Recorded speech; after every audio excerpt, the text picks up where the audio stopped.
Hi everyone, welcome back to Coffee Books and Rain, where sadly, no coffee because it is about 6 p.m. in the evening and I have been running ragged. I should have made myself a cup of tea before I came on here, but we aren't tea and books and rain, so we probably could have made an exception today. This is the last episode of the month, so this should be releasing on Halloween, and I am clearly Scarlet Witch. I have loved, the past couple years I was debating on being Scarlet Witch. Last year it was actually Miss Marvel or Captain Marvel. Had found a really cool costume and I love it, but this year I really wanted to get myself a Scarlet Witch costume and I did. So shout out to the Scarlet Witch costume. I really feel cool in it. I think I'm gonna have to wear this to the office on Halloween. Now, I'm not recording this on Halloween, but I am dropping this episode on Halloween. So by the time this episode drops, I will also be wearing this to work. So thumbs up for wearing costumes into the office. I had my coworker. On the day I'm recording this, I asked her, I said, should I wear the cool costume, which is this one, or the cute costume, which is another one that I have? And she told me odd or even, so I said odd, because my favorite number is 5, and so cool costume it was, which is this one, so I feel pretty good about it. Yes, very excited.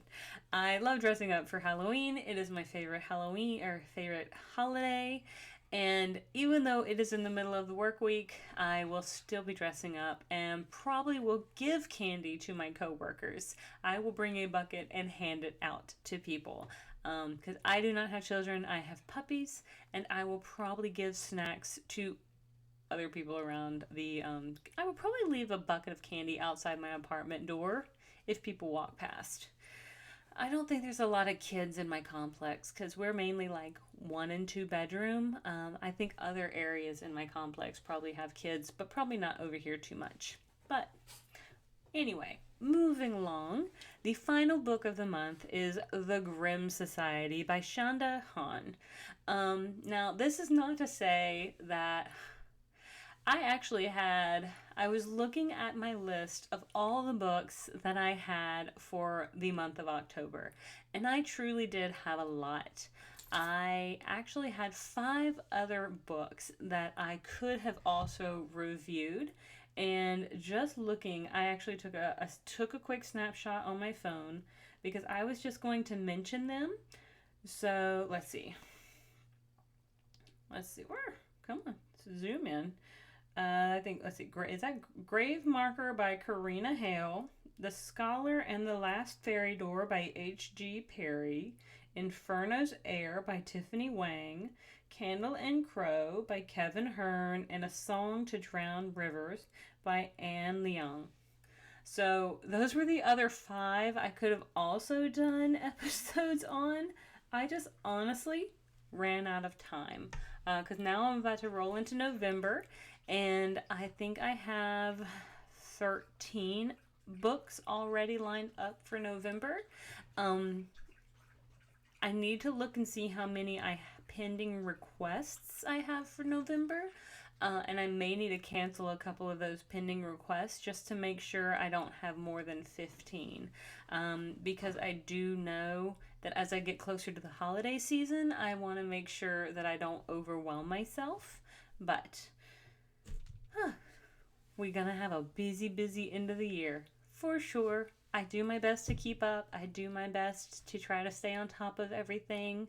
I am going to redo my background a little bit, try to bring in the holiday cheer, and bring in a little bit of a different background. So you will see some different things going on over here in the next probably few days as I start recording some stuff for November. So be on the lookout. And let's dive into the Grimm Society. This is book 1 of the Grimm Society, and as far as I know, and as far as I've checked on Goodreads, there are 2 others for sure, but I don't know if there are going to be more. but it does look like Chanda Hahn has some other book series as well.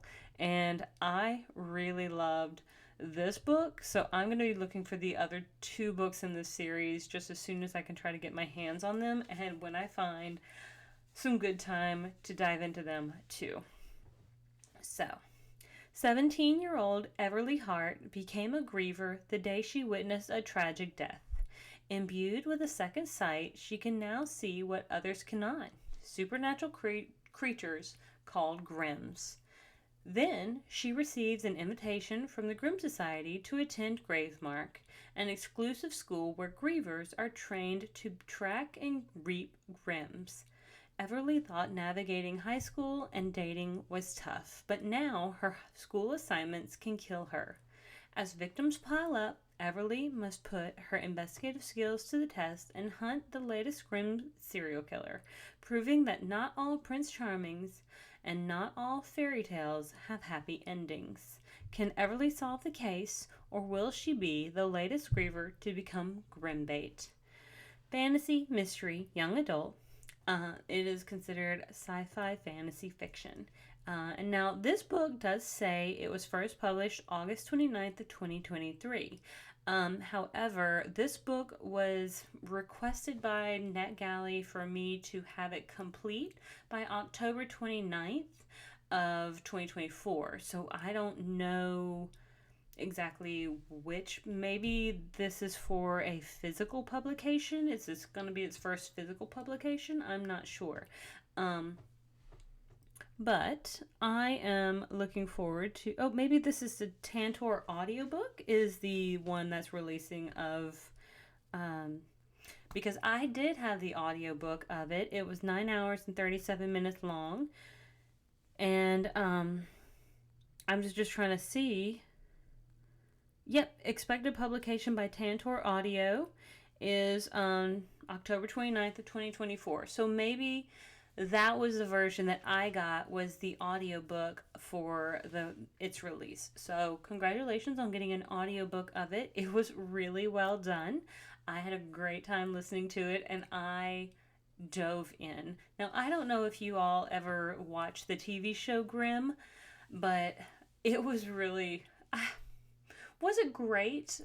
I don't know, but I loved it. I really, really just consumed the heck out of it, and was so sad when I guess it didn't get, like, I think it only got like 2 or 3 seasons, and I think it could have gotten so many more. I just don't know what happened, but this book kind of gives me like a teenage version of that, except like not all Grimms are bad, which is kind of what like the TV show kind of tells you as well. It's like not all Grimms are bad.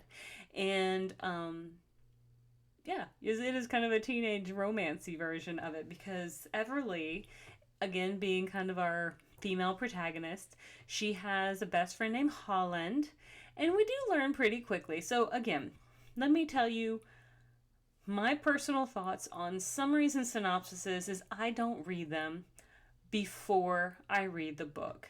And after I read the summary just right now to you guys, I'm glad I didn't.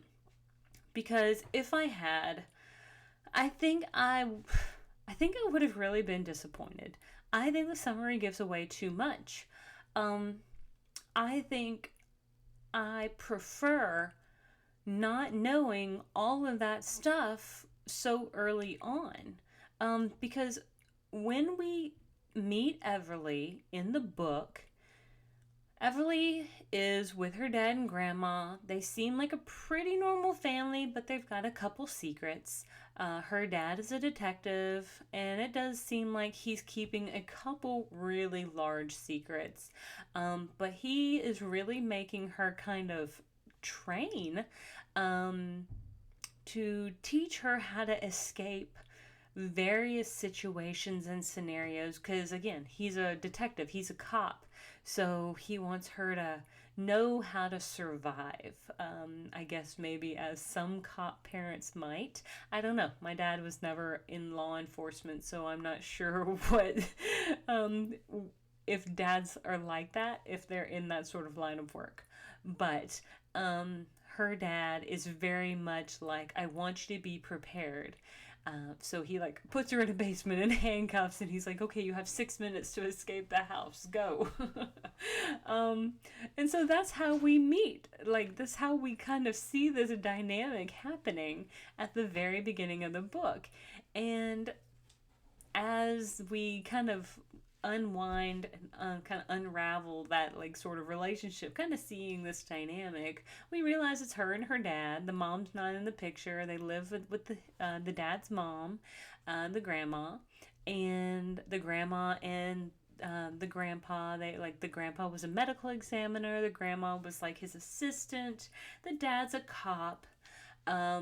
Everybody kind of seems to have this sort of like investigative ability.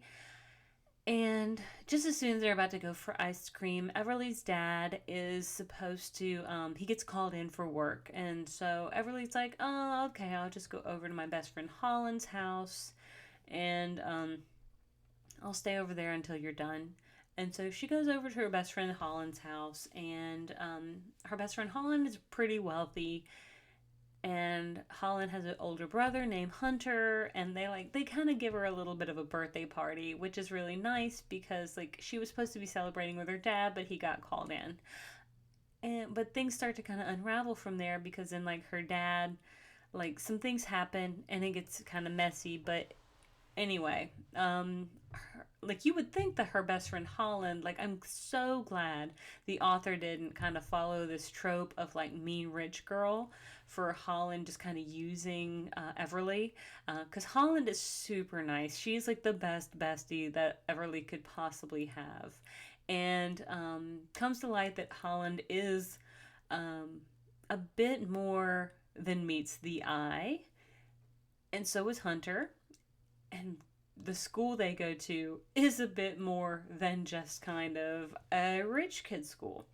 So, and that's kind of where I'll leave it, because I think that's what the summary should have focused on, and shouldn't have really divulged so much about. Like, it is a magic school book. Like, this is a school with magic and supernatural beasts and all of that stuff, which all the things I love. Now, there is some slow burn romance. There is like a love triangle situation going on. There's hunky guy number 1. There's hunky guy number 2. So do we go after Ian, or do we go after Hunter? But Hunter's got a girlfriend, so maybe we should go after Ian, but Ian's got secrets. So maybe we just don't go after anybody. And then we gotta save people from fairies, and then there's like a werewolf-ish situation happening. What do we do? There's so much going on, but I really feel like it's well done. And it seems like other people who also read this book thought it was really well done as well. I like how it played out. I was pretty surprised. There is some mystery. Like I said, there's a little bit of something for everybody in this book. Mystery, supernatural, a little bit of teen romance going on. It is kind of young adult. Don't walk into this thinking that it's going to be super heavy hitting. There's not going to be any earth shattering relationship like epiphanies happening either. No, it's pretty YA. But that means it's also pretty fun to read too. Again, it's just fun. We've got some drama. We've got some little fairies and dryads and such running around too. But I had a good time. Let me see. I wanna click on the author's name so I can let you know what the other 2 books were, because I know I clicked on her name the other day and saw that there are 2 more books in this series, as well as saw that she has quite a few other books as well. And I was just like completely blown away by how prolific that she's been. So let's see if I can find the other 2 books of this series really quick. The Grimm Society is book number 1. Grimm Tides is book 2. And the Grimm Hacker is book 3. So as far as I can tell, there are only 3 in this series, but let me read those other two and see if I'm satisfied with only three. Honestly, at this point, like, who am I rooting for the, like, love interest? A little bit of Ian. But, like, Hunter has kind of been, like, the long time crush, but he, like, maybe that's why I don't kind of want him to be the love interest, is because, like, he's the best friend's brother. But she's also kind of got it in her mindset she can't crush on the best friend's brother, because then Holland will think that she's, like, only Holland's friend because of the brother. But I feel like if they've been friends for so long, then Holland would know, like, she's not just her friend because of her brother. Like, it was just kind of a fluke that happened. I mean, I would hope so. Like, a mature thing would realize that your best friend and your brother just happened. I don't know. Like, I don't know. Personally, I wouldn't take it as be like, oh, well, you were just using me for my brother. Like, that would be an immature way to view it, right? I don't know. What do you think? What do you think? And is this something you would read? Because is it a spooky ghost book? No, not really. But I feel like there's enough supernatural in it, and there is a bit of a mystery to have to solve. There are a couple eating peoples to have to solve as well. So there's enough murder mystery to have to get in there, but it's not spooky Halloween. It is just a bit more supernatural Halloween, which I'm totally here for. Like, I'm fine with it. So, let me know what you think. I'd love to know your comments down below. Please like and subscribe if you've made it this far. And I will see you guys in November. So you all have a great one. Thank you so much. Bye.